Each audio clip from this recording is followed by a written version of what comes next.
นี้ตอนสุดท้ายที่มันหมายจะขอลาทุกคนที่ได้เดินทางมาทุกคนที่ได้เดินทางมาถึงเวลา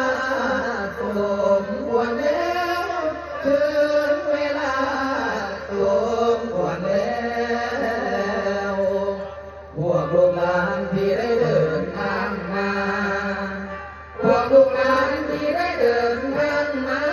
ได้ยินเสียงนกได้ยินเสียงกาผู้บินมาอ่อนวอนอ่อนวอนผู้นำเป็นหมู่